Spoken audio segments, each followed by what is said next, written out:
हाँ भाई, good morning.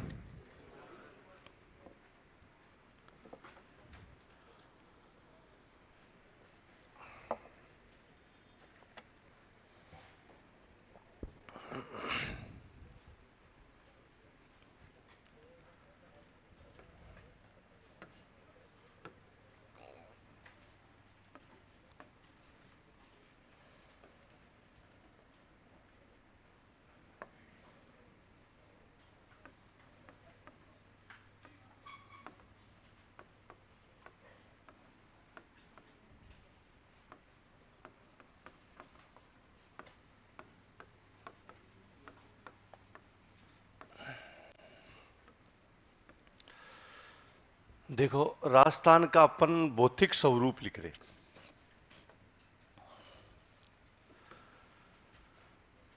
और ये भौतिक स्वरूप में आपको मैंने बताया था भूआकृति।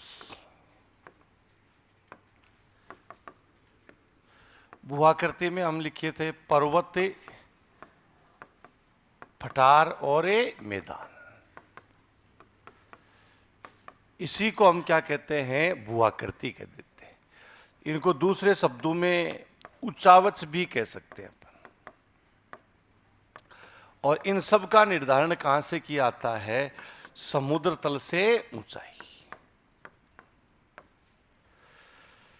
और समुद्र तल से ऊंचाई के आधार पर ही हमारा जो राजस्थान है, यानी इसको कितने ऊंचाइयों में विभाजित किया गया है? 5। कि समुद्र तल से जो ऊंचाई है, इसके आधार पर राजस्थान को 5 ऊंचाइयों में विभाजित किया गया है। अब वो 5 कौन कौन से हैं, तो इसमें आपको ध्यान रखना है। तो सबसे पहले जैसे पर्वत शब्द है, पर्वत इस प्रकार की जैसे आकृतियां हैं जिनको हम क्या कहते हैं? पर्वत। इसका मतलब होता है कि जो आसपास के धरातल से एकदम से ऊपर उठे होते हैं। जैसे ये आसपास का दूर से ही दृष्टिगोचर हो रहे हैं, ये धरातल है, जिनको इधर बाखर बोल देते हैं। कि जो आसपास के धरातल से क्या होते हैं? एकदम से ऊपर उठे, जिनका शिखर ये है, यानी इसको हम क्या बोलते हैं? शिखर बोलते हैं। जिनका शिखर संकुचित होता है। और जो ढाल है, यानी वो कैसा होगा? तीव्र। उनको क्या कहा जाता है? पर्वत कहते हैं। कि पर्वत क्या है, यानी डेफिनेशन इसकी अपन देखें तो आसपास के धरातल से एकदम से ऊपर उठे हुए होते हैं, जिनका शिखर संकुचित होता है और ढाल कैसा होता है? तीव्र। उसी को पर्वत कहते हैं। दूसरा, पर्वत के साथ में जैसे पठार है, तो पठार की स्थिति इस प्रकार की होगी। ये भी आसपास के धरातल से ऊपर उठा हुआ होता है, परंतु इसका जो शिखर है वो कैसा होता है? सपाट, समतल होता है। ढाल इसके भी क्या होते हैं? तीव्र होते हैं। जैसे अपने हाड़ूती का पठार है, वो आसपास के धरातल से क्या है? यानी ऊपर उठा हुआ है। और शिखर उसका ऊपर से कैसा होता है? समतल। और ढाल उसके कैसे होते हैं? तीव्र। मैदान बिल्कुल क्या होता है? समतल होता है। और इसका मंद ढाल होता है, उसको क्या कहा जाता है? मैदान कहते हैं। ढाल तो होता है इसमें, लेकिन बहुत कम ढाल होता है, जिसका हमें पता ही नहीं चल पाता, यानी कर्मिक ढाल जिसको अपन कह सकते हैं। मंद गति का क्या है? ढाल। तो ये इस प्रकार से यही पर्वत, पठार, मैदान, इनको 5 भागों में विभाजित किया गया है। और सबसे पहला जो उच्चावच आता है, उसके लिए एक शब्द लिखते हैं अपन, पर्वत शिखर, यानी माउंटेन पीक जिसको कहा जाता है।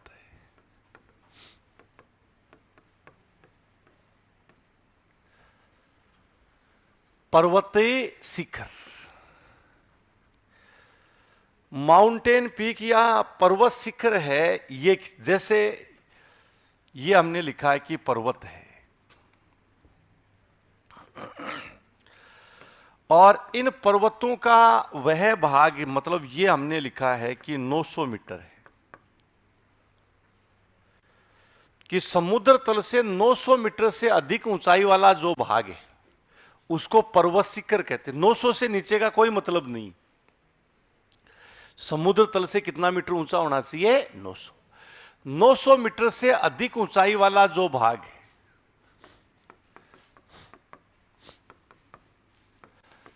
उसको हम पर्वत शिखर कहेंगे। जैसे उदाहरण के रूप में हमने लिख दिया, जैसे गुरु शिखर,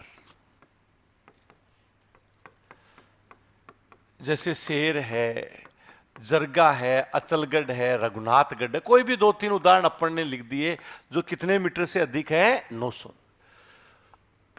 उनको पर्वत नहीं कहेंगे, क्या कहेंगे, पर्वतीय शिखर।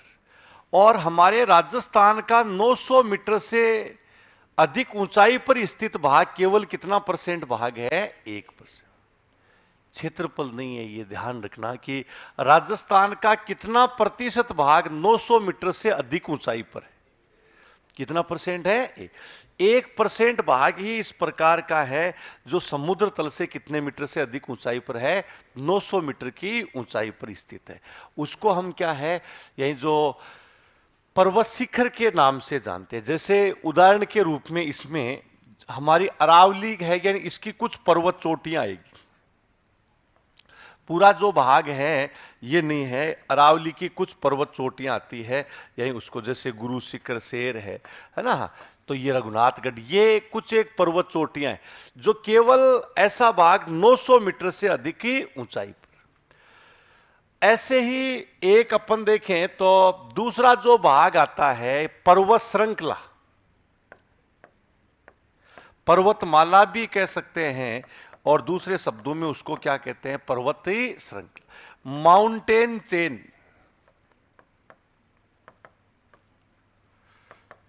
माउंटेन चेन है, यानी इसके नाम से जानना आता है, यानी पर्वत श्रृंखला के नाम से जानना। तो पर्वत श्रृंखला का भाग कौन सा है, जिसकी समुद्र तल से 600 से कितने मीटर ऊंचाई आती है, 900। कि समुद्र तल से आपको यह ध्यान रखना है कि ऊंचाई 600 से कितने मीटर होगी, 900 मीटर ऊंचा भाग है, यानी वो क्या कहलाता है, पर्वतीय श्रृंखला। 600 से कितने मीटर हो गया, 900 मीटर ऊंचा जो भाग है उसको हम क्या कहते हैं, यानी पर्वत श्रृंखला के नाम से जानते हैं। और इसमें कौन सी आ रही है, अरावली पर्वत श्रृंखला है। अरावली का न तो 900 से ऊपर वाला भाग है, न ही 600 से, केवल 600 से कितना हो गया, 900 मीटर है, वो केवल कितना परसेंट भाग है, 6%। और इसमें कोई ज्यादा भाग नहीं है, इसमें अरावली का एक्चुअल जो हम देखेंगे यही भाग आता है। ये इस प्रकार का भाग है कि जिसमें आप देख रहे हैं कि कितने से कितने मीटर ऊंचा आ रहा है, 600 से 900 मीटर। 600 से 900 मीटर ऊंचा जो भाग है ये आपको, और इसी के बीच में कुछ जगह आपको क्या है, ऐसे भाग है जो कितने मीटर से अधिक है, 900 से अधिक। इसका मतलब आपको जैसे क्वेश्चन पूछा है, राजस्थान का कितना प्रतिशत भाग 600 मीटर से अधिक ऊंचाई पर स्थित है, बोलो कितना परसेंट है, 7% भाग इस प्रकार का है जो कितने मीटर से अधिक ऊंचाई पर है, यानी 600 मीटर से अधिक। 6 ही तो हुआ, 7 कैसे हो, 1% है, वो भी तो 600 से क्या है, ऊपर। दूसरा आपको यह ध्यान रखना कि पर्वतीय शिखर है, यह इसके बाद एक होता है उच्च भूमि, या जिसको प्लेट्यू भी कह सकते हो, फटार भी कह सकते हो आप। उच्च भूमि का मतलब है जिनकी समुद्र तल से जो ऊंचाई है वो 300 से 600 मीटर है। राज्य का वह भाग जिसकी समुद्र तल से कितने मीटर ऊंचाई है, 300 से 600, उसको कौन से में लिखा आता है, उच्च भूमि या फठार में लिखा आता है। इसमें आप देखेंगे तो कई सारे आएंगे, जैसे नागौर की उच्च भूमि, इसी प्रकार से अरावली की पहाड़ियां हैं, ज्यादातर इसी में है। और राज्य का हमने लिखा दक्षिणी और दक्षिणी पूर्वी भाग, जो हाड़ौती का पठार आता है, दक्षिणी पूर्वी जो पठार है, ये 300 से 600 मीटर, और ये राज्य का कितना प्रतिशत भाग है, 31। तो राज्य का कितना प्रतिशत भाग है जो 300 से 600 मीटर की ऊंचाई में स्थित है, तो उसमें कितना परसेंट भाग आता है बताओ। ये जैसे भाग आ रहा है, यानी 300 से 600 मीटर की जो ऊंचाई वाला भाग है, ये 300 से 600 मीटर की ऊंचाई का भाग, इसमें जैसे कोटा, बूंदी, बारा, झालावाड़ का क्षेत्र आता है, इधर डूंगरपुर, बांसवाड़ा का क्षेत्र है। ये इन क्षेत्रों की यही स्थिति है कि इनकी जो ऊंचाई आप देखेंगे तो वो 300 से कितने मीटर आती है, यानी 600 मीटर इनकी ऊंचाई। ये 300 से 600 मीटर ऊंचे जो भाग आ रहे हैं, जिसमें नागौर की उच्च भूमि का भी क्षेत्र है, ये भाग आ रहा है। ये राज्य का यही कितना प्रतिशत भाग है, तो इसमें आपको ये ध्यान रखना है कि 31% भाग राज्य का इस प्रकार का है जो 300 से कितने मीटर ऊंचा है, 600। अब आपको पूछा जाए कि जैसे यही कोटा, बूंदी, बारा, झालावाड़, डूंगरपुर, बांसवाड़ा जो जिले हैं, ये समुद्र तल से कितने मीटर की ऊंचाई पर स्थित? 300 से कितना हो गया, 600 मीटर की ऊंचाई है, यही इस पर स्थित है। इसके बाद अगला जो हम देखें कि जो भाग आता है, चौथा भाग है, उसको मैदान कहा जाता है, प्लेन है, यानी इसके नाम से इसको जानना आता है। हाँ, मैदान है, यानी इसको प्लेन है, यानी ये समुद्र तल से 150 से कितना मीटर आता है, 300 मीटर। 150 से कितना मीटर हो गया, 3। इसमें दो मैदान हैं, एक तो हो गया पश्चिमी रेतीला मैदान, जिसको हम थार का मरुस्थल कहते हैं, यानी पश्चिमी रेतीला मैदान, और दूसरा जो आता है यानी वो कौन सा है, पूर्वी मैदान। हाँ, कि थार का मरुस्थल आता है और पूर्वी मैदान, इसकी ऊंचाई 150 से 300 मीटर ऊंचा जो भाग आता है, कि ये 150 से 300 मीटर जो ऊंचा भाग, ये पूरा जो भाग आप देख रहे हैं, यानी 150 से कितना मीटर ऊंचा आएगा, यानी 300 मीटर ऊंचा है। इसमें आप ये 1.5, और ये राज्य का सबसे ज्यादा 51% भाग है, कि 51% जो भाग है वो राज्य का कितने हैं, 150 से यानी 300 मीटर जो ऊंचा आ रहा है, यानी इसमें है।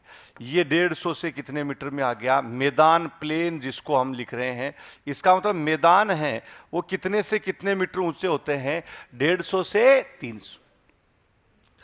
अब आप ये नोट भी कर लेना कि जैसे हमारे जो रेलवे स्टेशन है, उनकी ऊंचाई आपको 150 से 300 के बीच ही मिलेगी। 150 से कितने हैं, 3।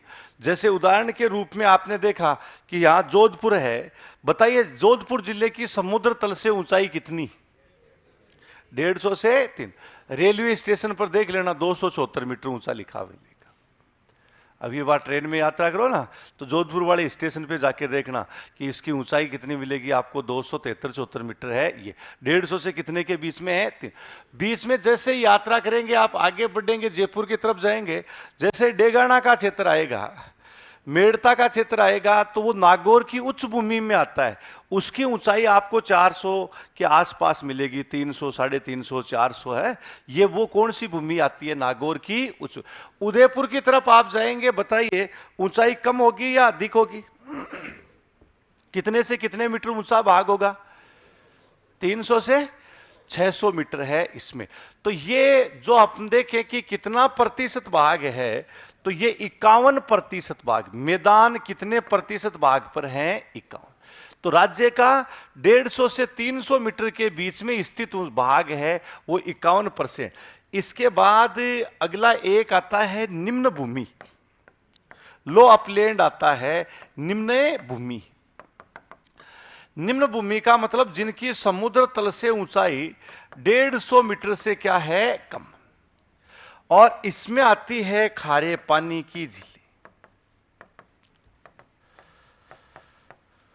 जैसे सांबर, डीडवाना, कुचामन, नावा, ये कौन सी पानी की झीलें होगी, खारे, जहां बरसात का पानी इकट्ठा हो जाता है। या फिर जैसे रणभूमि, जैसे कावोद रन आता है, पोखरण रन आता है, थोब रन आता है ना। हाँ, तो यही पनियारा रन है, जहां पर बरसात का पानी इकट्ठा हो जाता है, रन। और ये संपूर्ण उच्चावच है, इसका कितना प्रतिशत भाग हो गया, 11। 11% भाग आता है। ये निम्न भूमि है, यानी इसमें उनको शामिल किया जाता है। अब वो निम्न भूमि आप देखेंगे कि ये जैसे निम्न भूमि का क्षेत्र है, ये पूरा भाग निम्न भूमि है, यानी इसमें आएगा। जैसलमेर का क्षेत्र है, यहां जालोर सांचौर का जो क्षेत्र आता है, ये भी कौन सी भूमि में आता है? निम्न भूमि है, यानी इसमें। बीच में जैसे कई सारी जो खारे पानी की क्या आती है, यानी जो झीलें हैं, यानी उनको कौन सी भूमि में शामिल कर दिया जाता है? निम्न भूमि है, यानी इसमें शामिल किया गया। तो इस प्रकार से हमारा जो राजस्थान है, इसको कितने ऊंचाई में विभाजित किया गया है? कितने ऊंचाई में? 5। तो थार के मरुस्थल के, इसका अब बताइए, राजस्थान का अधिकांश भाग 300 मीटर से कम ऊंचाई पर है या अधिक ऊंचाई? राजस्थान का अधिकांश भाग है 300 मीटर से कम ऊंचाई पर या अधिक ऊंचाई?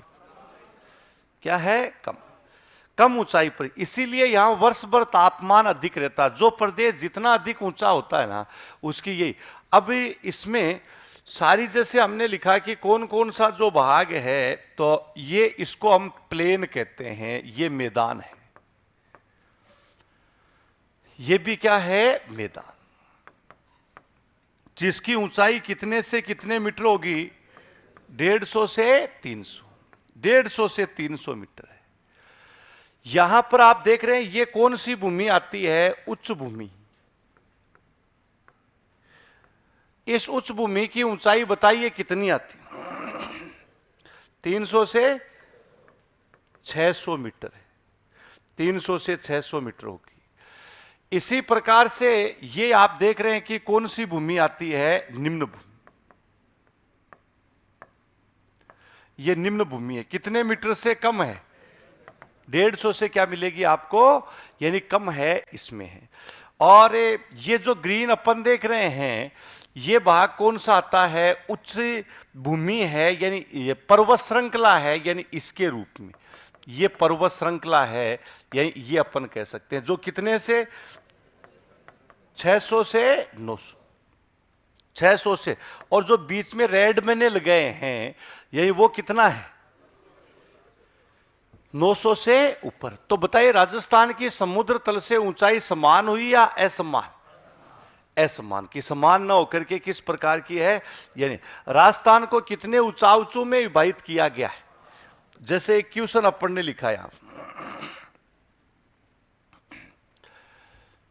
लिख दिया आता है कि जैसे निम्न में से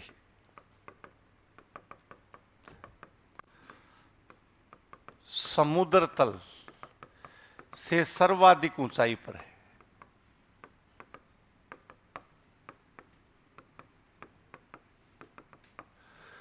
और हम 4 ऑप्शन लिख देते हैं।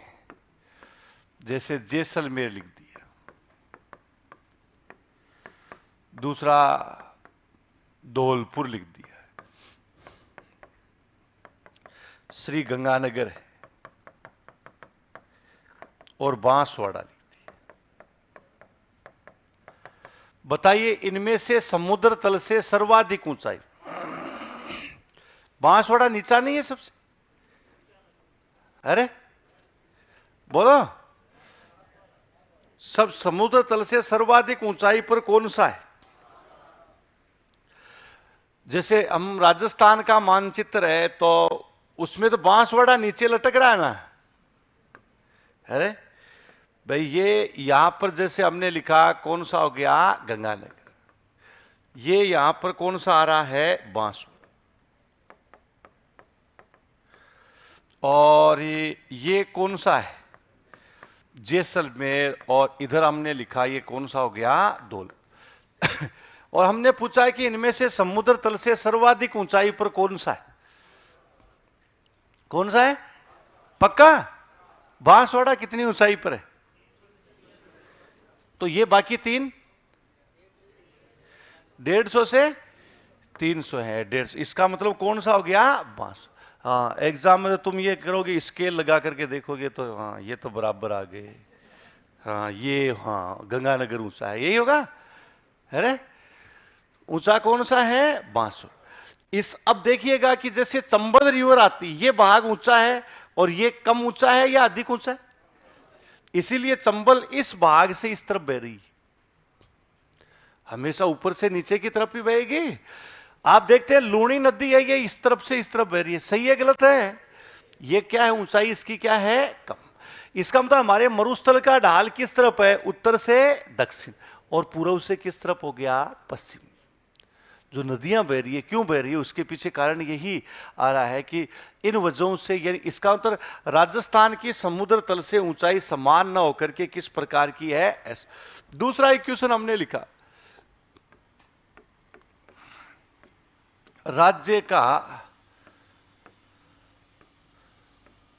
समुद्र तल से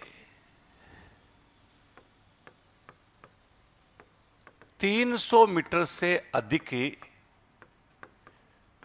बहागे है। इसके ऑप्शन में हमने लिख दिया कि 31%, दूसरा 51%,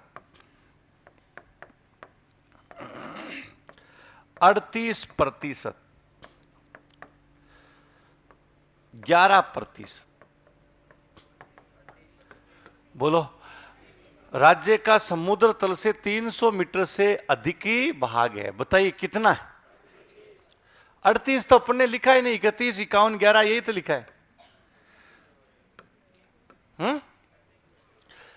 300 से 600 में कितना है? 31 है, और फिर 38 कैसे हुआ? तो 6% कितने से कितना है? 600 से 900, तो कितना हुआ? 37 ही हुआ। 900 से ऊपर भी कितना है? तो इसका मतलब 300 मीटर से नीचे कितना भाग है,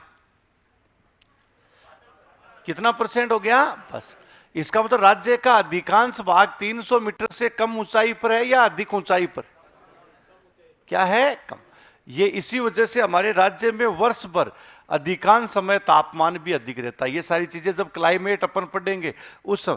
तो बताओ, राजस्थान में सभी जगह तापमान समान रहता है या असमान रहता है? सबसे कम तापमान राज्य के कौन से भाग में रहता है? बोलो। ये दक्षिणी पश्चिमी भाग। कौन सा भाग है? यहां पर माउंट आबू सिरोही का जो क्षेत्र आता है ना, यानी उसमें कम है। ये इनमें ज्यादा मिलेगा आपको तापमान। हाँ, पठार की तो देखो, इसका मतलब सबसे कम तापमान किस पर होता है? पर्वत। इसके बाद पठार, फिर कौन सा आता है? मैदान। तो ये जो जितना नीचा होगा तापमान उतना ही क्या होता है? अधिक। जो आगे आपको क्लाइमेट है इसमें। तो बताइए, राजस्थान को समुद्र तल से ऊंचाई के आधार पर कितने भागों में विभाजित किया गया? बोलो। यानी कितने भागों में? यानी 5 भाग है, यानी उनमें इसको विभाजित किया गया है। सबसे पहला भाग कौन सा आता है? पर्वत शिखर। इसकी समुद्र तल से ऊंचाई कितने मीटर होती है? 900 मीटर से। राज्य का केवल कितना परसेंट भाग है? तो पहला लिखो आप, पर्वत शिखर।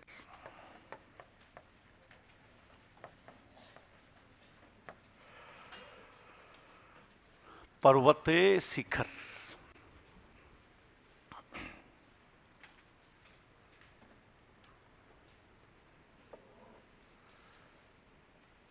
पर्वत शिखर में लिखो, समुद्र तल से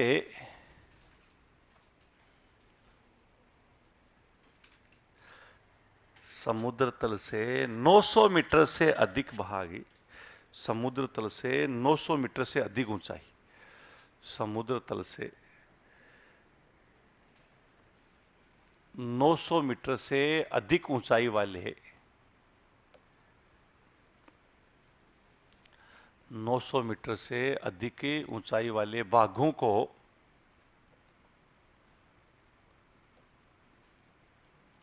इसमें शामिल किया गया।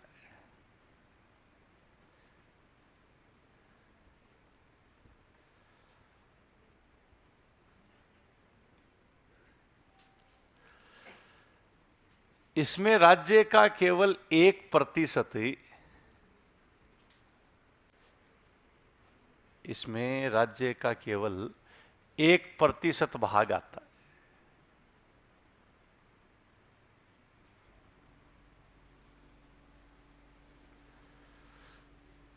जैसे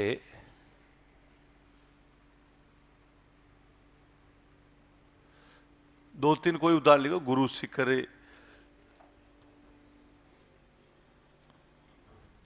जैसे गुरु शिखर, शेर, जरगा,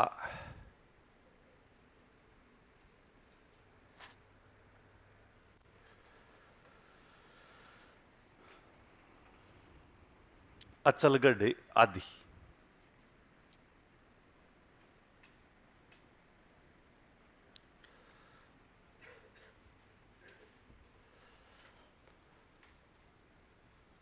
इसके बाद अगला लिखिए आप पर्वत श्रृंखला।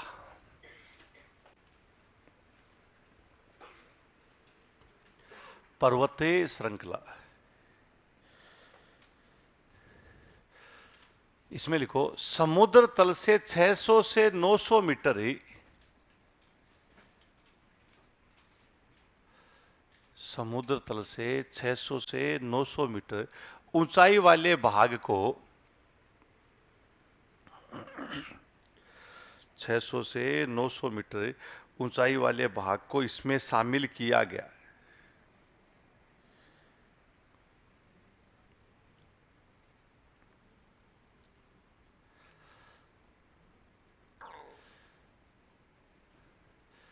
जैसे अरावली पर्वत श्रृंखला,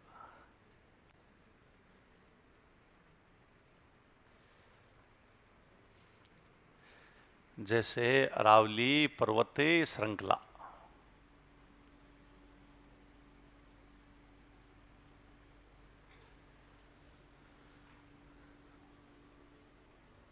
यह संपूर्ण उच्चावच का, संपूर्ण उच्चावच का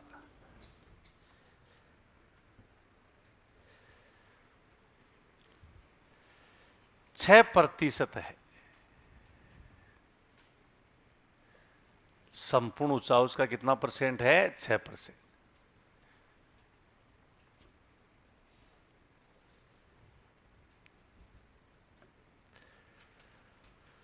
पूरे उच्चावच का केवल कितना परसेंट आता है? 6। इसके बाद अगला लिखिए आप, उच्च भूमि, जिसको प्लेट्यू भी बोलते हैं। उच्च भूमि,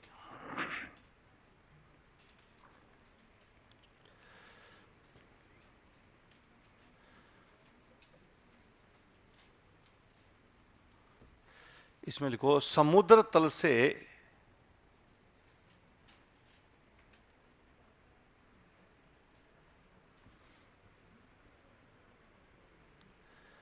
समुद्र तल से 300 से 600 मीटर ही,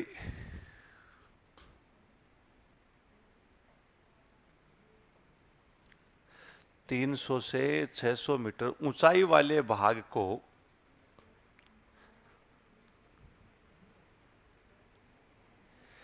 300 से 600 मीटर ऊंचाई वाले भाग को इसमें शामिल किया गया है।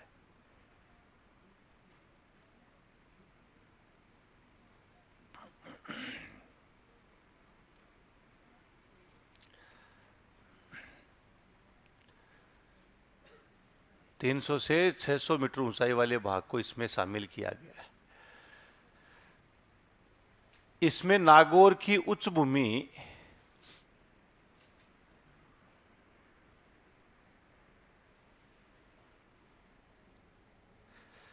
नागौर की उच्च भूमि, अरावली की पहाड़ियां,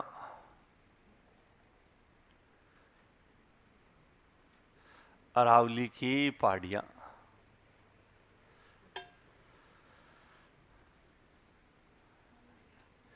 दक्षिणी एवं दक्षिणी पूर्वी पठार,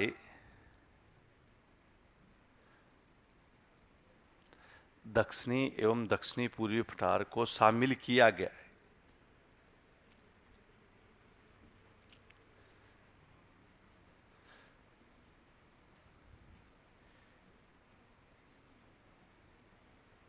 इसमें राज्य का 31% भाग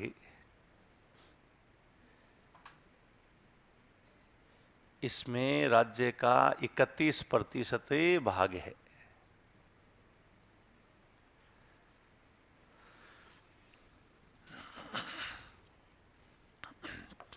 कितना परसेंट भाग है? 31। इसके बाद मैदान,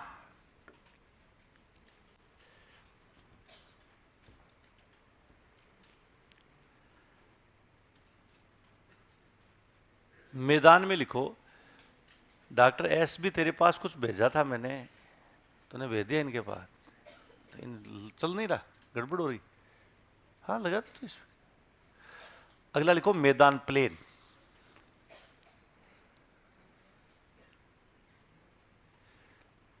इनकी समुद्र तल से ऊंचाई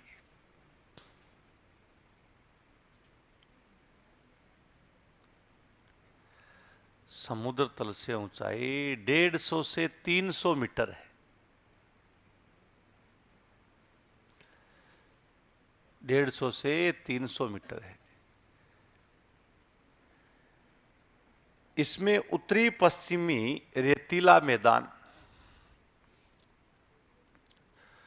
उत्तरी पश्चिमी रेतीला मैदान,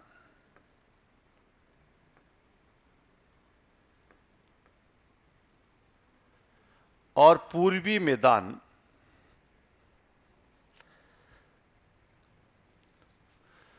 उत्तरी पश्चिमी रेतीला मैदान और पूर्वी मैदान को शामिल किया गया।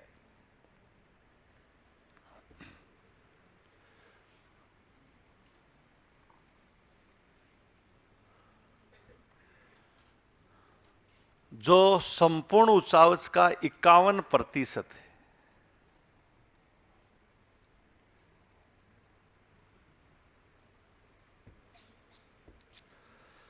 जो संपूर्ण उच्चावच का 51% है।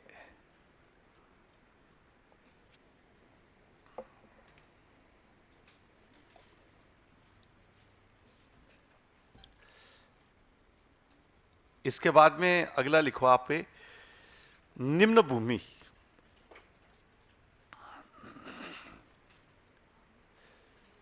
निम्न भूमि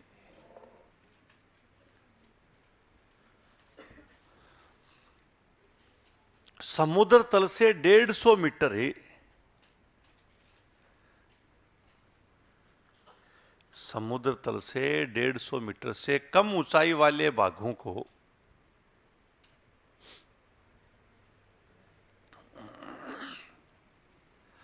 समुद्र तल से 150 मीटर से कम ऊंचाई वाले भागों को इसमें शामिल किया गया है।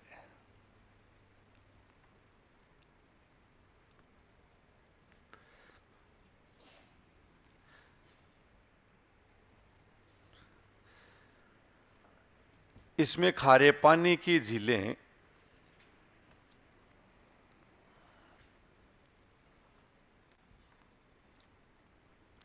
और रन को शामिल किया गया है।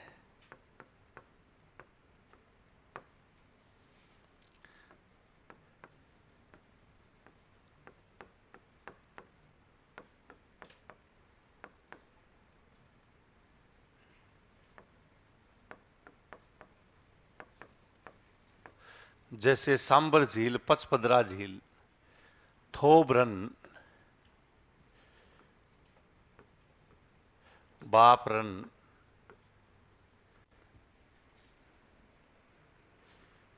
कोई 2 उदाहरण लिख लीजिए आप तो। सांबर, पचपदरा, थोब और बाप रन आदि, ये सब आगे आएंगे। अब ये तो आपको ऊंचाई बताइए, ये नाम आते दिमाग में आना चाहिए कि हाँ कि ये प्रदेश इतना ऊंचा है। ये संपूर्ण उच्चावच के 11% भाग पर है।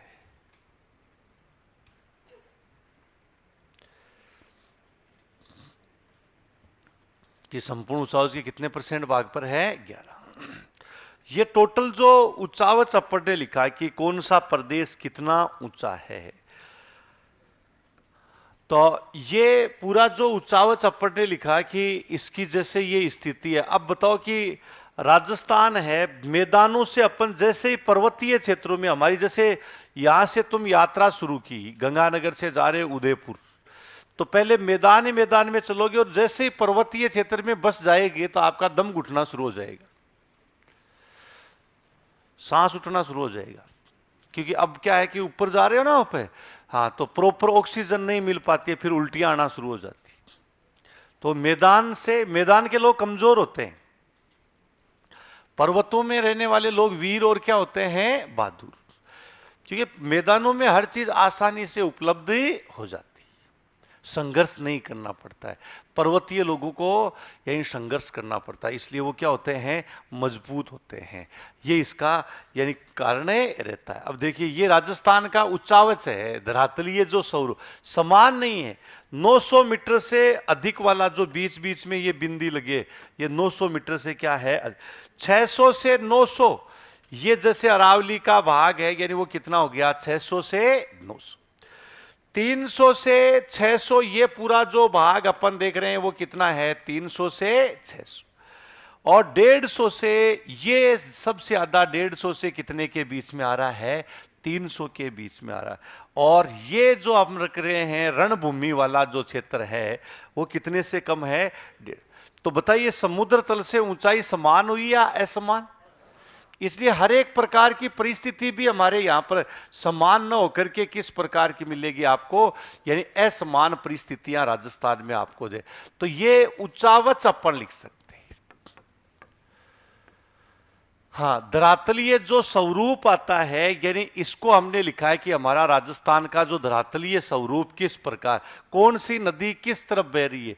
हाँ, आपको पूछा जाए, ये तो पता है कि जो लूणी नदी है, यही वो अरावली से निकल करके दक्षिण एवं दक्षिण पश्चिम की ओर ही क्यों बह रही है, तो इसका प्रमुख कारण क्या हो गया, मरुस्थल का ढाल है। इसी तरह चंबल दक्षिण से उत्तर की ओर बह रही है, तो इसका मूल कारण क्या है, यही हाड़ौती के पठार का जो ढाल है वो किस तरफ है, उत्तर की तरफ है या दक्षिण की तरफ, किस तरफ हो गया, यही उत्तर की तरफ उसका क्या आता है, ढलान आता है। इसलिए यानी इस प्रकार का है। और इससे इस तरीके के आपको क्या है, यही जो क्वेश्चंस हैं, यानी ये पूछे जा सकते हैं। आपको ये भी लिखा जा सकता है, जैसे एक अपन ने लिख दिया,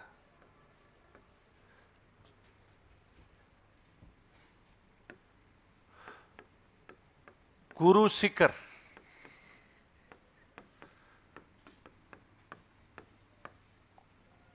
उच्चावच से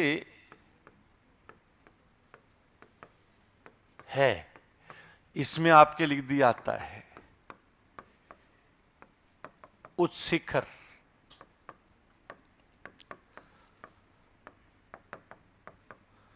पर्वत श्रृंखला,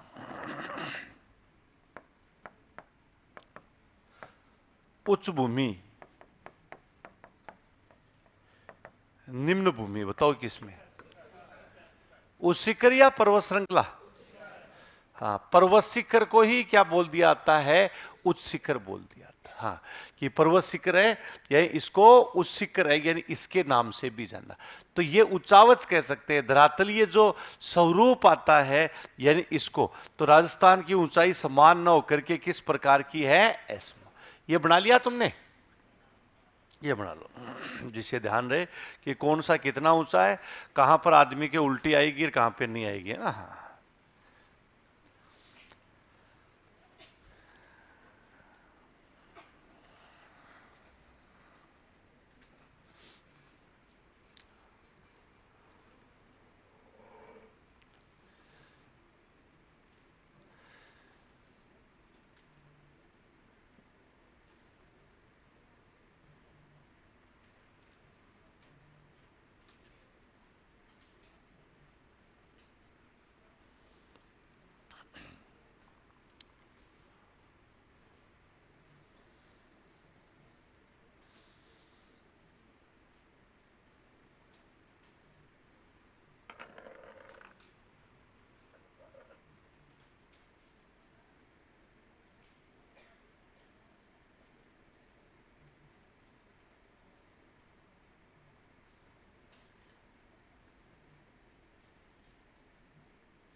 कलर नहीं बढ़ना, तुम्हें ऊंचाई लिखनी है, लिख करके हाँ तुम कलर बढ़ने लग जाओ।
लिख लिया?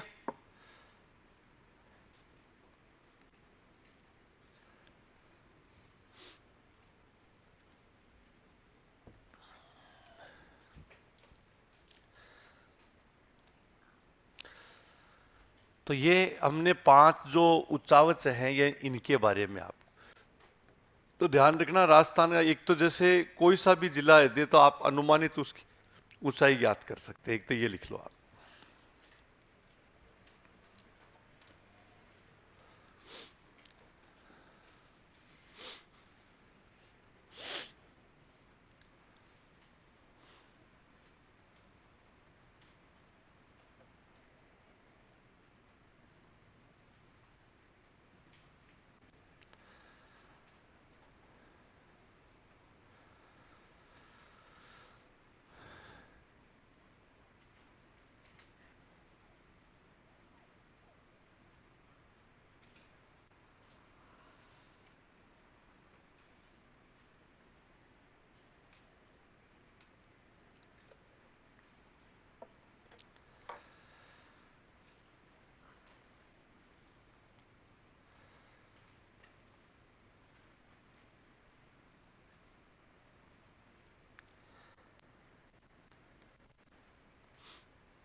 लिख लिया?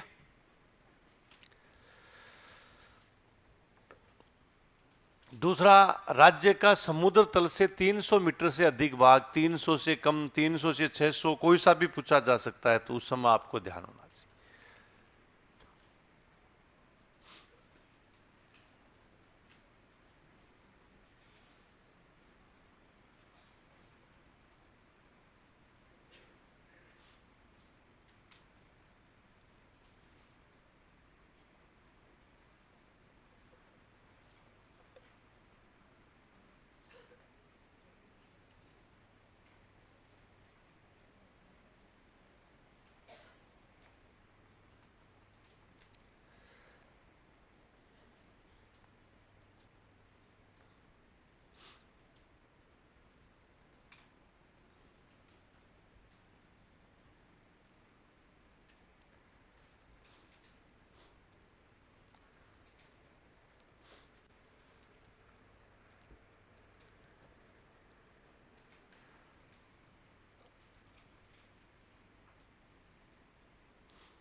लिख लिया? तो ये तो है उच्चावच। अब उच्चावच के बाद कि समान ऊंचाई नहीं है, यानी राजस्थान की असमान। अब राजस्थान का जो संरचना है, यानी इसमें असमानता है। इसमें जैसे पर्वत, पठार, मैदान, इन सब का जो निर्माण है वो हुआ है, तो वो भी एक साथ में नहीं हुआ है, अलग अलग प्रोसेस में हुआ है, एक दिन में निर्माण नहीं हुआ है। जिसको अपन कह सकते हैं, यानी जो भूगर्भिक समय सारणी अपन, या भूगर्भिक इतिहास अपन लिखी।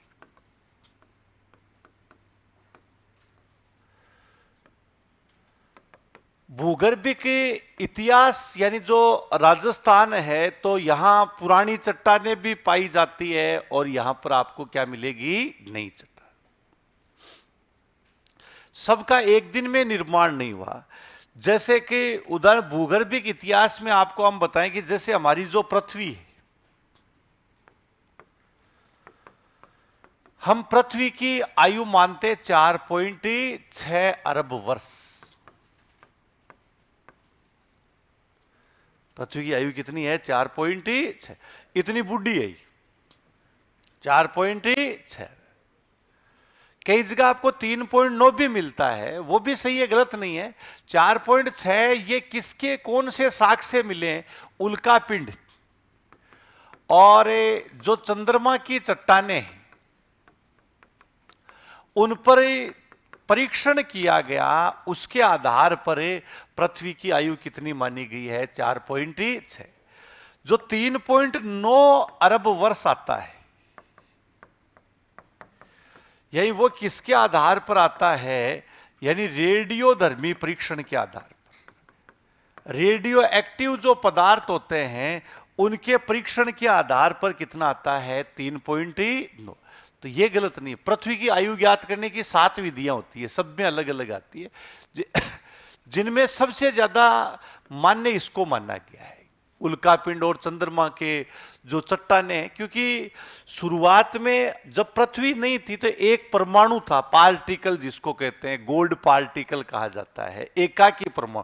13.7 अरब वर्ष पहले उसी परमाणु में विस्फोट हुआ, और उसी विस्फोट से सूर्य का, पृथ्वी का, अन्य ग्रहों का, उल्काओं का, सबका निर्माण उस एकाकी परमाणु। तो ये मानते हैं कि ये जो उल्का और चंद्रमा जिससे बने हुए हैं, उसी से हमारी क्या बनी हुई है? पृथ्वी। अतः क्योंकि रेडियोधर्मी पदार्थ तो बाद में बने, रेडियो एक्टिव पदार्थ यूरेनियम वगैरह आते हैं ना, तो ये तो क्या बाद में बने, इसलिए इसको सबसे ज्यादा। अब जब से पृथ्वी की उत्पत्ति हुई है, तब से लेकर के आज तक का जो भूवैज्ञानिक समय है, इसको कई कालखंडों में विभाजित किया जाता है। एक कालखंड नहीं है, हाँ, कि पृथ्वी की उत्पत्ति से लेकर आज तक के संपूर्ण भूगर्भिक इतिहास को कई कालखंडों में विभाजित किया जाता है। ये कालखंड इसलिए बता रहा हूं कि कई जगह तुम प्री कैम्ब्रियन नाम आएगा, कई जगह जुरासिक आएगा, कई जगह क्रिटेशियस आएगा, तुम सोचोगे ये है क्या? उसी की बात कर रहा हूं ना। तो बड़ा इजी है ये। कई कालखंड, मतलब संपूर्ण इस 4.6 अरब वर्ष है, इस कालखंड है, यानी इस संपूर्ण भूगर्भिक समय को कई कालखंडों में विभाजित किया गया, जिनको अलग अलग नामों से जाना गया, जिसमें नंबर 1 कौन सा आता है? ईओन। इयोन के बाद में आता है एरा। एरा के बाद में आता है यानी पीरियड आता है, और पीरियड के बाद इपोच है, और इसके बाद कौन सा आता है? एज। ये सारे कालखंड हैं, यानी इयोन, एरा, पीरियड, इपोच और एज। इसको अंग्रेजी में याद करना ही ठीक है। जैसे ये महाकल्प हो गया, हिंदी में इसको क्या बोल देते हैं? इसको कल्प बोला आता है, इसको युग बोलते हैं, और इसको काल के नाम से जाना आता। तो ये नहीं लिखना, आपको यही ध्यान रखना है कि इयोन, एरा, पीरियड, इपोच और जिसमें ज्यादातर जगह आपको यही लिखे हुए मिलते हैं। तो ये पृथ्वी के भूगर्भिक इतिहास है, यानी इसको यानी अपन कई कालखंडों में विभाजित करते हैं, जिसमें नंबर सबसे पहला जो कालखंड आता है वो क्या कहलाता है? इयोन। इयोन के बाद में एरा के बाद, पीरियड के बाद, इपोज के बाद सबसे लंबा कालखंड कौन सा है? सबसे लंबा कालखंड कौन सा होता है? एरा नहीं होता है, कौन सा होता है? इयोन। अगर दे रखा है तो यही है, अन्यथा ये नहीं है तो कौन सा होगा? सबसे छोटा कालखंड कौन सा होगा? एज। ये सबसे छोटा का।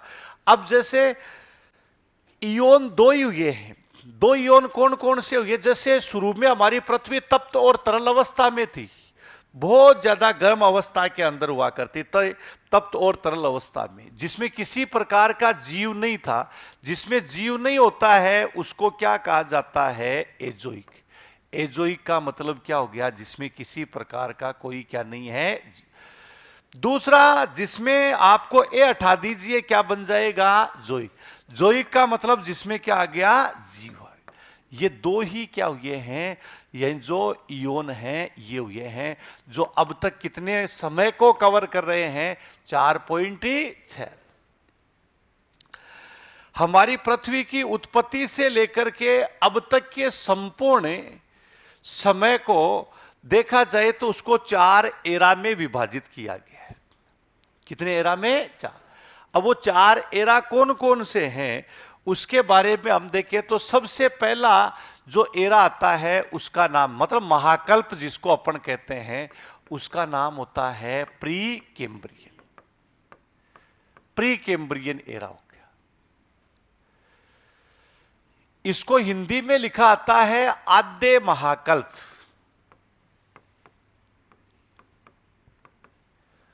कौन सा महाकल्प लिखते हैं? दूसरा जो महाकल्प आता है यानी वो है पैलियोजोइक।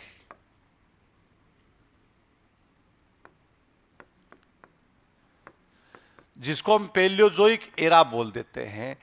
पैलियोजोइक का मतलब है पूरा जीवी महाकल्प। अब देखो इसमें शब्द आ गया, जोइक शब्द लिखा हुआ। क्या इसमें जोइक दिख रहा है तुम्हें? इसमें जीव नहीं है, इसमें क्या आ गया है? जीव। इसीलिए इसको पैलियोजोइक, पैलियोजोइक का मतलब कौन सा हो गया? पूरा जीव। इसके आगे जो आता है यानी उसको बोला आता है मेसोजोइक। मेसोजोइक का मतलब कौन सा हो गया? मध्य जीवी महाकल्प है। और एक आता है यानी उसको हम कौन सा बोलते हैं? सिनोजोइक एरा, जिसको हम क्या बोलते हैं? नवजीवी महाकल्प। इस प्रकार से यानी कितने महाकल्प हो गए? 4। सबसे पहला कौन सा आता है? Pre Cambrian. Pre Cambrian. दूसरा कौन सा हो गया? तीसरा, चौथा। अधीनस्थ बोर्ड कई बार इनका क्रम पूछ लेता है। पृथ्वी की उत्पत्ति से लेकर के यानी वर्तमान समय के कालखंडों को आपको व्यवस्थित करना है तो सबसे पहले सबसे पुराना है जिसमें जीव नहीं था वो कौन सा हो गया? प्री के। किसी प्रकार का कोई भी इसमें जीव ही नहीं। इसमें केवल हमारी पृथ्वी ठंडी होती है, आग्नेय चट्टानों का निर्माण होता है। जो तप्त तरल अवस्था से थी, मिट्टी भी नहीं थी, केवल लावा ही लावा था। इसके ठंडा होने से कौन सी चट्टानें बनती है? आग्नेय। इसके बाद में कौन सा आता है? पैलियोजोइक, मतलब वायुमंडल बनता है, जल का निर्माण होता है। और इस पैलियोजोइक में जीव आ गया, जिसको पूरा जीवी कहते हैं। वो जीव था जिसको अपन ये जल तक ही सीमित था, जलीय अकशेरुकी, जिसको रीढ़ की हड्डी, मछलियां वगैरह है, ये इसमें आ गई थी। पेड़ पौधों का भी निर्माण हो गया था। मेसोजो, इसमें रेप्टाइल्स, कौन से जीव आगे? रेंगने वाले सरीसृप आए। और डायनासोर जैसे जीव हैं यानी वो कौन से में आते हैं? मेसोजो। और सिनोजोइक, जिसको क्या कहा जाता है, नवजीवी के नाम से जाना आता है, उसको हम क्या बोलते हैं, सिनोजोइक के नाम से जाना आता है, जिसमें मेमल्स हम आए। हम कौन से में आते हैं? तो ये उत्पत्ति से लेकर के अब तक के संपूर्ण कालखंड है, उसको कितने भागों में विभाजित किया गया है? 4। अब जो 4 भागों में विभाजित किया गया, तो इनका जैसे समय अगर अपन लिखें तो ये तो हो गया कि पृथ्वी की उत्पत्ति से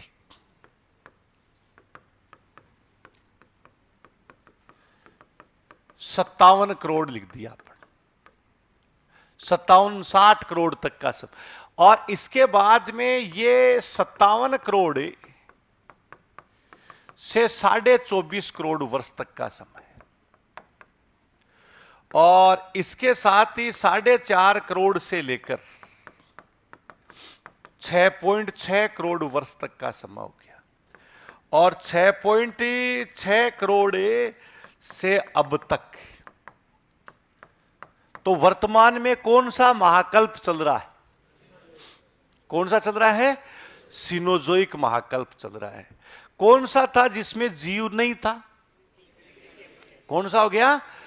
ये एरा है। अब इन एराज के छोटे भाग होते हैं, वो पीरियड। और सबसे बड़ी बात है, हमारे राजस्थान में सभी में, जैसे प्री कैम्ब्रियन में आग्नेय चट्टानें बनी, जैसे अरावली है, उसका निर्माण। पेलोजोइक, इसमें हमारे राजस्थान में जैसे बाप बोल्डर्स आता है, विंध्यन कगार भूमि है, यानी उसका निर्माण होता है। मेसोजोइक, इसमें हमारे दक्कन का पठार आता है, उसका निर्माण होता है। लाटी सीरीज है, यानी उसका निर्माण मेसोजोइक है, यानी उसमें इसका निर्माण। चांदन है, उस क्षेत्र का निर्माण इसी समय। और सिनोजोइक में थार का मरुस्थल, और इसके साथ में ही दूसरा यानी पूर्वी जो मैदान आता है, उसका निर्माण किसमें होता है? सिनो। तो इनके जो छोटे भाग होते हैं, यही इनको पीरियड के नाम से जाना आता है। ये चट्टानों के ही नाम है। यूरोप के जो सेल समूह हैं, यही उन पर आधारित है। तो सबसे पहले तो बताओ, पृथ्वी की आयु कितनी है? बताओ। 4.6। ये किसके आधार पर है? उल्कापिंड और चंद्रमा की चट्टानों के परीक्षण के आधार पर यह लिया गया है। और इस पृथ्वी के संपूर्ण जो भूगर्भिक इतिहास है, यही जो पृथ्वी का संपूर्ण भूगर्भिक कालखंड आता है या भूगर्भिक इतिहास है, इसको कई कालखंडों में विभाजित किया गया, जिसमें सबसे पहला नाम कौन सा आएगा? इयोन के बाद, एरा के बाद, और पीरियड के बाद, और इपो से सबसे बड़ा कालखंड कौन सा कहलाएगा? अब तक कितने इयोन हुए? 2। कौन कौन से? एजोइक और एजोइक में क्या जीव था? हाँ। तो अब ये बताइएगा कितने एरा है हमारी पृथ्वी पर? कितने एरा आते हैं? पहला कौन सा है? प्री के। दूसरा कौन सा है? तीसरा। चौथा सिनो। सबसे लंबा कालखंड कौन सा रहा? कौन सा है? ये पूरी पृथ्वी के 88% समय को कवर करता है। 4.6 अरब से लेकर के 60 करोड़ वर्ष तक का समय केवल क्या कहलाता है? प्री के। ये तो केवल 60 करोड़ तक का ही नहीं है, 57 करोड़ वर्ष पुराना। मानव को इतने क्या ही ज्ञान है? मानव को ज्यादा ज्ञान नहीं है धरती के बारे में। केवल कितने % ज्ञान है? 12% में वो फदक फदक उछल रहा है ना, जैसे जहां धरती को जेल में डाल दिया हो, है ना। जबकि 88% का पता ही नहीं है क्या हुआ है क्या नहीं हुआ है। तो ये अब इनके भी छोटे टुकड़े होंगे जिनमें किन किन का निर्माण हुआ है। ये तो पहले लिखो आप, पृथ्वी का भूगर्भिक इतिहास। ऐसे बंद करें? एसी बंद करो रे भैया, एसी बंद करवा। पृथ्वी का भूगर्भिक इतिहास।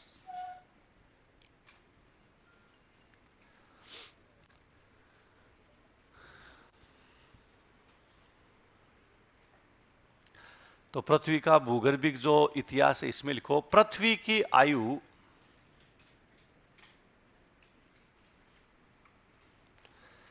पृथ्वी की आयु 4.6 अरब वर्ष से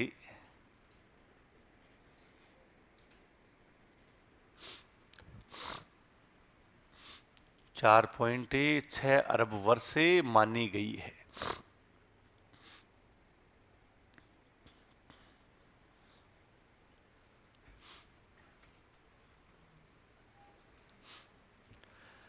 यह उल्का पिंड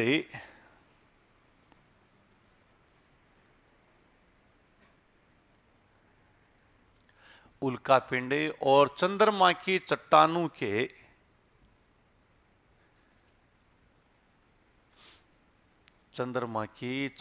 के परीक्षण के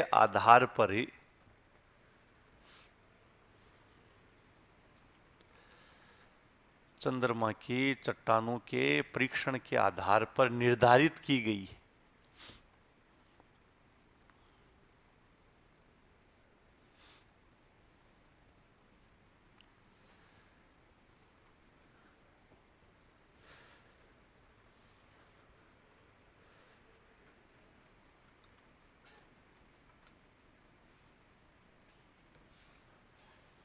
पृथ्वी के संपूर्ण भूगर्भिक समय को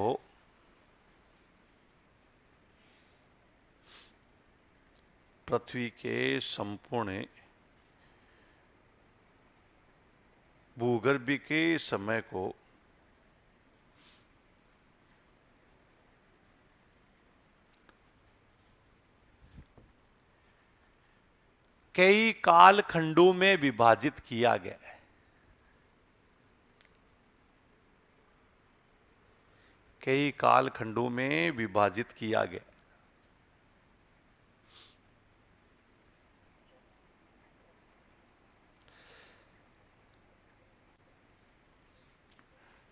अब वो कई कालखंड कौन कौन से आते हैं ये लिखो पहले। इयोन एरा पीरियड है, इपोच, और कौन सा आता है एज।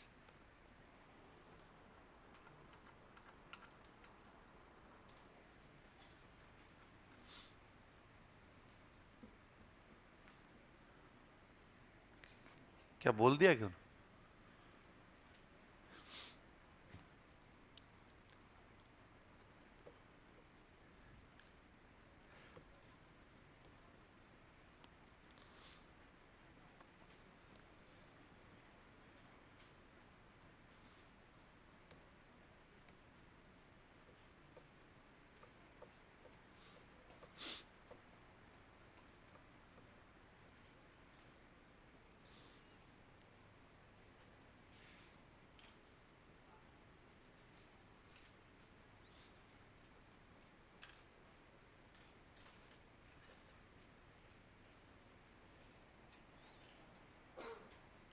लिख लिया?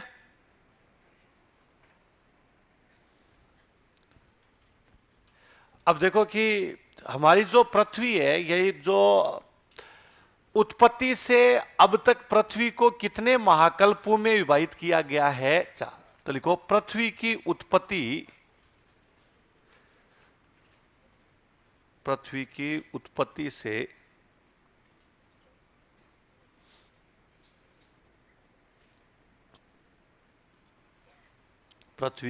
उत्पत्ति से अब तक के संपूर्ण समय को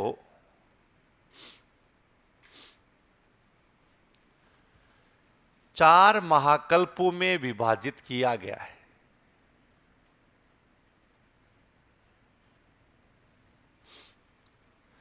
4 महाकल्पों में विभाजित किया गया।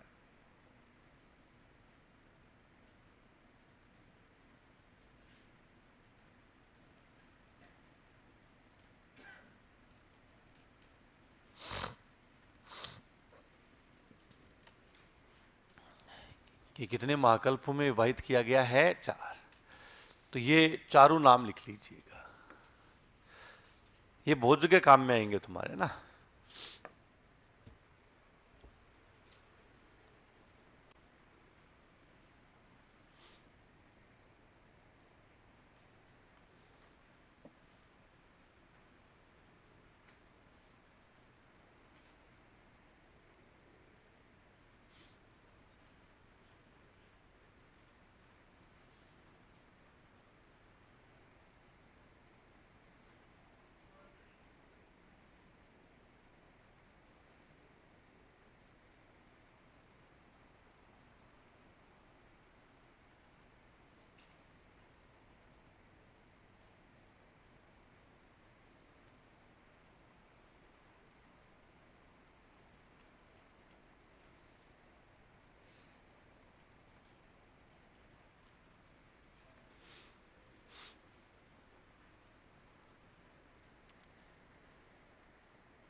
लिख लिया?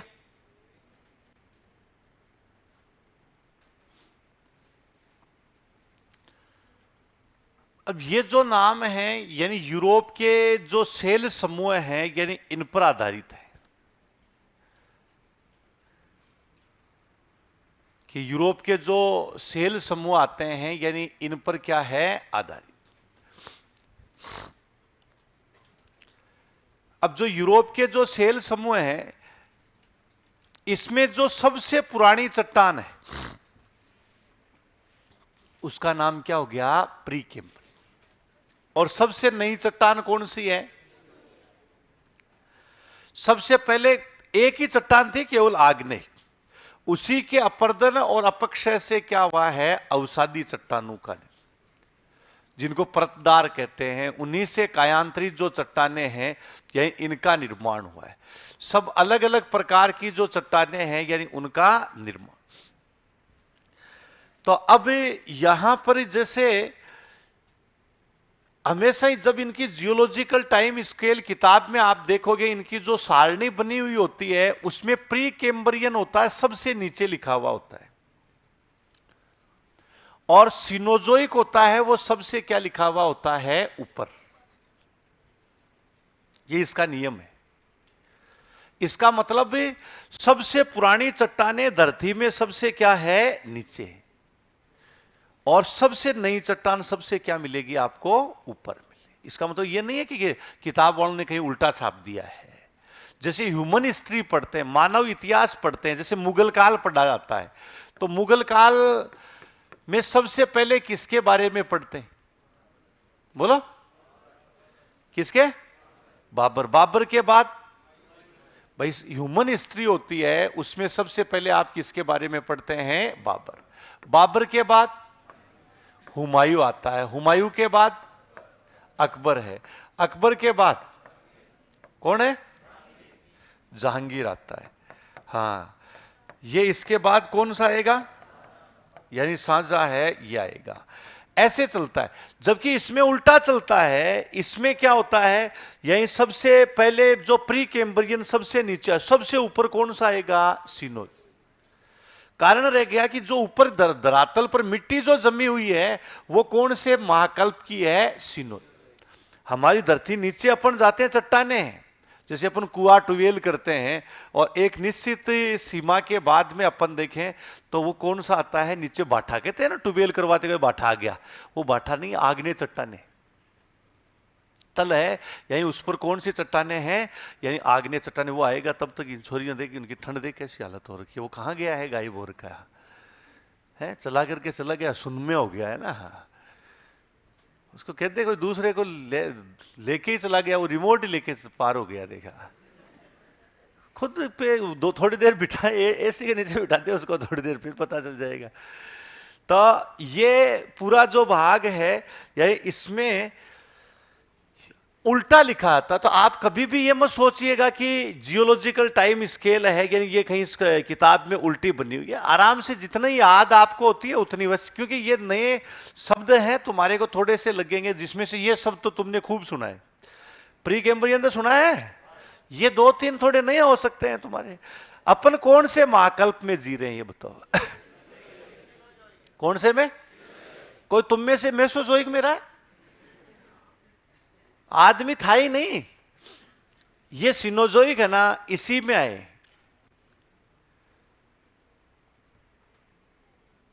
ये यहां पर जीव ही नहीं था, केवल धरती ठंडी हुई और चट्टानों का क्या हुआ? निर्माण। इसका ज्ञान ही नहीं है हमें, इतना ही पता है, इतना ही नाम दिया अपने को, इतना ही नाम। इसमें पेलियोजोइक आता है ना, इसमें जीव आए थे, लेकिन वो जीव समुद्र तक क्या रहे? सीमित रहे। इसमें रेंगने वाले जीव आ गए थे।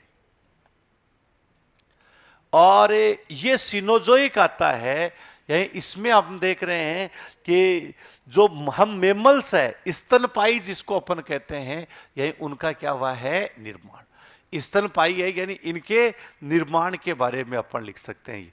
नहीं, इनक वाली कह रहा हूं मैं। अरे इनकी देखो, यही तो शाम वाले बेच की स्थिति है, और यही इनकी, या तो इनको बीच में बिठा दो। ये छोरे तो फिर भी कपड़े मजबूत पहन के आते हैं, तो हाँ, यही तो मेरे को, न तो वो शाम वाले छोरे पढ़ाने, लड़कियां पढ़ाने देती है, नहीं ये पढ़ाने देती है, तो इनका ये बीच में बिठा दो, या तो फिर तुम्हें तो घर में लगती होगी, है ना, तो इनको, जिससे इनको भी पता चल जाए कि हाँ ठीक, नहीं ये भी थोड़ी थोड़ी ये सोचते हैं कि देख इनकी इनकी सुनते हैं, हमारी तो सुनते नहीं है, तो इनको इधर बिठा दो, इनको इधर तो हो जाएगा समाधान। बंद कर दे एक बार, फायदा ही है, इससे नुकसान क्या, लाइट भी बचेगी थोड़ी बहुत, है ना। तो अब ये सारा जो हम देख रहे हैं कि पूरा जो चारों जो भाग हैं, यानी इनके कई सारे जो टुकड़े हैं, यानी ये अपन कर देंगे। जियोलॉजिकल टाइम स्केल है। अब इसमें आपको मैंने बताया सबसे ऊपर जो चट्टानें, इनके कई टुकड़े, जैसे इयोन तो दो ही हुए, ये उल्टी बनती है सारणी, एक पेज में बन जाती है। ये जैसे अपन ने लिख दिया इयोन, इयोन से छोटा भाग होता है उसको क्या कहा जाता है, एरा। एरा के बाद कौन सा है, पीरियड, और पीरियड के बाद इपोज है,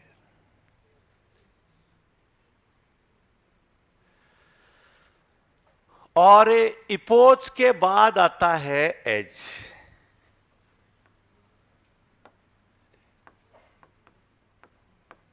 ये एज का,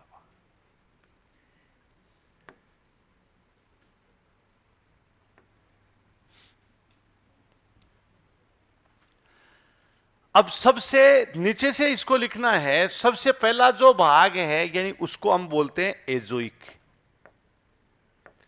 जिसमें जीव था ही नहीं, अजैविक कर दिया मैंने। और एक ही एरा हुआ जिसका नाम क्या है, प्री कैम्ब्रियन एरा, जिसको हम आद्य महाकल्प कह सकते हैं।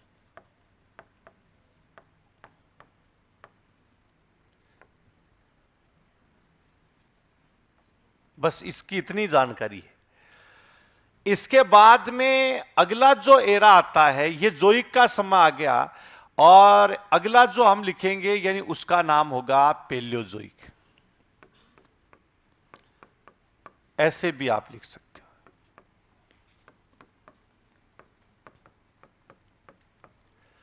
जिसको हमें पूरा जीवी कह सकते हैं। इसकी जानकारी है हमें। इसको 6 भागों में विभाजित किया गया। कितने भागों में, 6। 6 कौन कौन से आते हैं, तो सबसे पहला जो भाग आता है इसमें कैम्ब्रियन हो गया। वो 6 भाग है वो पीरियड कहलाएंगे। पहला कौन सा हो जाएगा, कैम्ब्रियन। दूसरा ओल्डोविसियन हो जाएगा। कोई दिक्कत नहीं है, कुछ नहीं हुआ हमारे यहां पर ओल्डोविसियन में। सिलूरियन,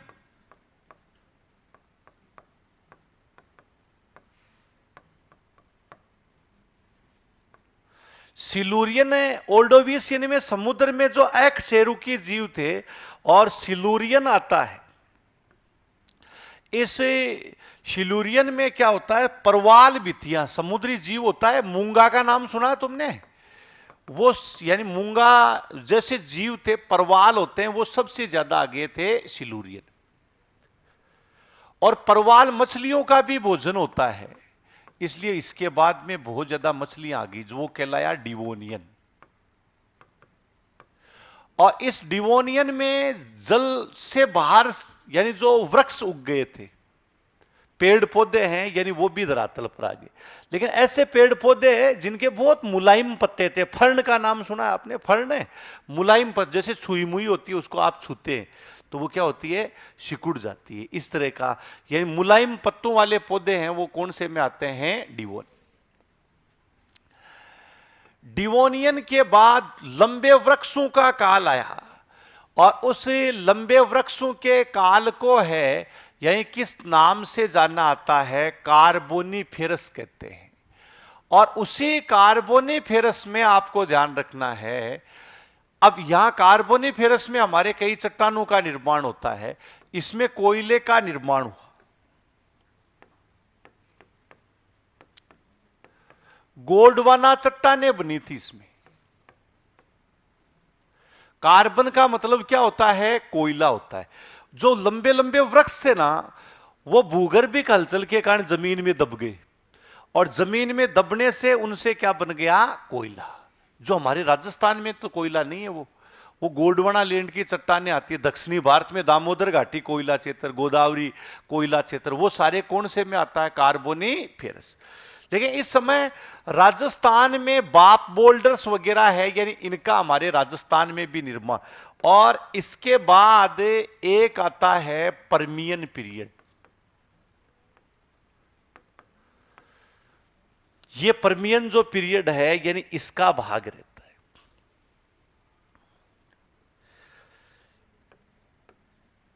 ये सारी जो पेलियोजोइक है, यानी इसमें था। तो इसको 6 भागों में विभाजित किया गया। हमारे राजस्थान में आपको ये 2 शब्द आएंगे, एक कार्बोनिफेरस आएगा और एक कौन सा आएगा? परमियन, जिसमें बाप बोल्डर्स बेड का निर्माण हुआ और भादुरा बालूकाश में है उसका निर्माण। मतलब पेलियोजोइक है, यानी उसमें निर्माण। इसके साथ में विंध्यन कगार भूमि, जो धौलपुर वाला एरिया आता है, करौली वाला एरिया आता है, वहां उस क्षेत्र का निर्माण भी इसी पेलियोजोइक में हुआ था। इसको हमें जोइक कह सकते हैं, यानी जैविक के नाम से। हाँ, अब इसके बाद में अगला जो अपन देखें कि एरा आता है, बताओ पेलियोजोइक के बाद कौन सा एरा है? कौन सा है? मेसोजोइक। इस मेसोजोइक एरा, जिसको हम क्या बोल देते हैं? मध्यजीवी महाकल्प। इसमें नंबर 1 यानी ट्राइसिक, जिसमें कछुआ, सरीसृप वगैरह ये आ गया। और इसके बाद में एक कौन सा होता है? जुरासिक, जिसमें डायनासोर आए थे। क्या थे? और डायनासोर अपन ये कह सकते हैं धरती पर लगभग 5 करोड़ वर्ष तक रहे थे। कितने करोड़ वर्ष तक ही? शाकाहारी भी थे, मांसाहारी भी थे। उसके अवशेष हमारे थार के मरुस्थल में बहुत बार मिले। अभी थोड़े दिन पहले जैसलमेर में फिर डायनासोर मिला था। तो वो जुरासिक, और इसी जुरासिक पीरियड में ही जो पेंजिया का आपने नाम सुना, उस पेंजिया का ब्रेकअप हो गया था। ब्रेकअप का मतलब टूटना। पेंजिया क्या है? टूट गया। कहीं मेरे बेटे धीरे धीरे मुस्कुरा रहे हैं कि वाह ब्रेकअप है। अरे ब्रेकअप का हिंदी में अर्थ टूटना ही होता है। हाँ, अंगारा लैंड और कौन सा हो गया? गोंडवाना। हाँ। तो वो ब्रेकअप ही इसी में होता है। और इसके बाद क्रिटेशियस आता है। इस क्रिटेशियस में फिर गोंडवाना चट्टानों का ब्रेकअप होता है, जिससे ज्वालामुखी विस्फोट होते हैं। और उसी ज्वालामुखी विस्फोट की वजह से हमारे दक्कन का पठार, हाड़ौती का पठार है, वो कौन से पीरियड में होता है? Cretaceous period. कि क्रिटेशियस पीरियड आता है, यानी उसमें इनका निर्माण होता है। अब इसके बाद जैसे ये हमने है, ये सारी जो बातें हैं ये इसके लिए। अब मेसोजोइक के बाद जो वर्तमान में चल रहा है, बताइए वो कौन सा आता है? कौन सा हो गया? सिनोजोइक एरा है, जिसको हमें क्या बोलते हैं? नवजीवी। वर्तमान में चल रहा है तो इसको क्या बोल देते हैं? नवजीवी के नाम से जाना,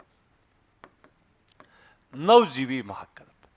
और इसको भी 2 भागों में विभाजित किया गया है। एक तो आता है टर्सियरी।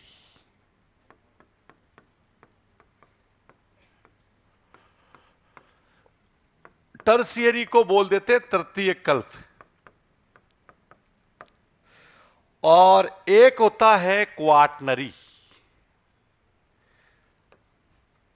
एक कौन सा हो गया?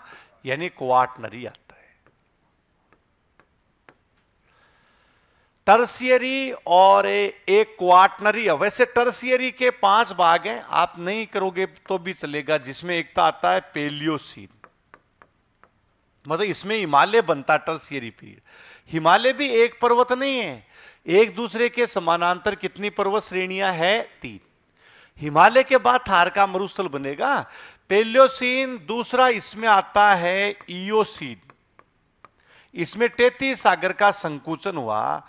फिर आता है ओलिगोसीन, ओलिगोसीन के बाद में है मायोसीन, और फिर आता है प्लायोसीन। कोई दिक्कत नहीं है, नहीं याद करेंगे इसको चलेगा, कुछ एक नाम आएंगे इसमें। हाँ, कई सोच रहे हैं कि ये तो बहुत बड़ी समस्या आ गई आज तो है।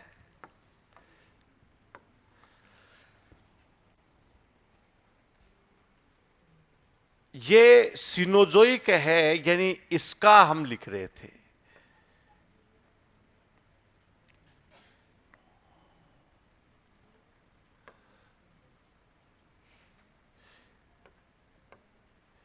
ये जैसे मैंने यहां थोड़ा बीच में से लिख देता हूं, ये सिनोजोइक हो गया, जिसको नवजीवी कहते हैं। और इसमें नंबर 1 टर्शियरी हुआ, और इसका दूसरा जो भाग आता है उसको क्या बोला आता है? Quaternary period. क्वार्टर से बना है क्वाटनरी। क्वार्टर का मतलब हाफ थोड़ी होता है, क्वार्टर का मतलब पौवा, पाव, चौथा हिस्सा। हाँ, इसलिए इसको चतुर्थक कल्प बोलते हैं।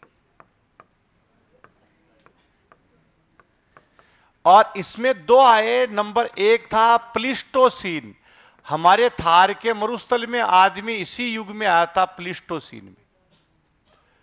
और दूसरा हो गया होलोसीन, जो वर्तमान में चल रहा है, उसी होलोसीन में हम जी रहे हैं।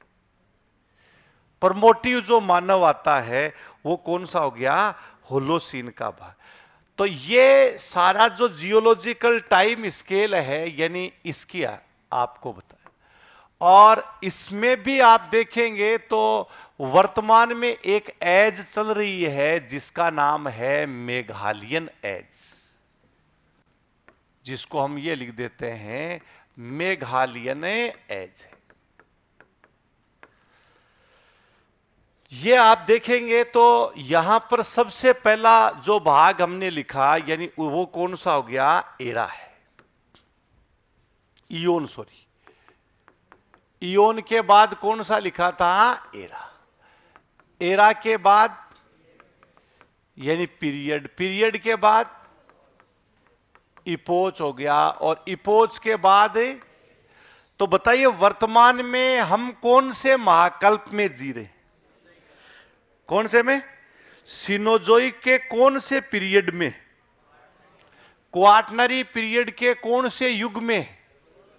होलोसीन की कौन सी एज है जिसको हम कलयुग बोलते हैं? वो मेघालयन एज है, वैज्ञानिकों के। मेघालय जो राज्य है उसमें गुफा है, मामलू है, 1.5 से 2 किलोमीटर लंबी गुफा है। उसमें वैज्ञानिकों ने प्रवेश किया तो देखा कि इसके अंदर कई तरह की दलदल कीचड़ पाया जाता है। उस कीचड़, दलदल और जीवों को बाहर निकाला, और उसको निकालने के बाद उन पर उन्होंने सर्वेक्षण किया तो पता चला कि वो आज से लगभग 4 से 5 हजार वर्ष पुराने हैं, 4200 वर्ष पुराने। कितने वर्ष पुराने हैं? 4200 वर्ष पुराने। और उसमें यह कहा गया कि आज से 4200 वर्ष पहले एक कोई भूगर्भिक हलचल होती है जिससे सभ्यताएं नष्ट हो गई थी, या नष्ट होने की कगार पर, ज्यादातर तो नष्ट हो गई, या फिर नष्ट होने की कगार पर ही थी। जैसे सिंधु घाटी सभ्यता आप पढ़ेंगे ना, 4 से 5 हजार बीच वर्ष में आपको बताएंगे कि आज से 4 से 5 हजार के बीच में विलुप्त हुई। आड़ सभ्यता, काली बंगा, पीली बंगा, ये उस एज का नाम क्या दिया गया? मेघालय। तो जियोलॉजिस्ट ने कहा कि हां, ये आपके यहां अवशेष मिले हैं, इस नाम को आप ले सकते हो। तो हमने पहले इसका नाम दिया था मामलो, ये सारे यूरोप के नाम है, बाकी हमारा तो पहली बार मौका मिला तो मामलू है एज नाम दे दिया। फिर पता चला कि मामलू है तो लोगों को याद ही नहीं होगा, इसलिए नाम देखा कि कौन से राज्य में है, मेघालय, इसलिए नाम ही उसका क्या कर दिया गया, मेघालयन। क्या नाम कर दिया गया, मेघालयन जो एज है, यानी ये उसका नाम। तो लोगों की जुबान पे चढ़ गया। तो वर्तमान में हम कौन सी एज में जी रहे हैं, मेघालयन एज है, यानी इसमें हम जी रहे हैं। तो ये जियोलॉजी है, ये आपको ध्यान रखना है कि ये ज्यादा बड़ी नहीं है, इसमें ही लग रही थी, ये इतनी है, एक पन्ने में आ जाती है।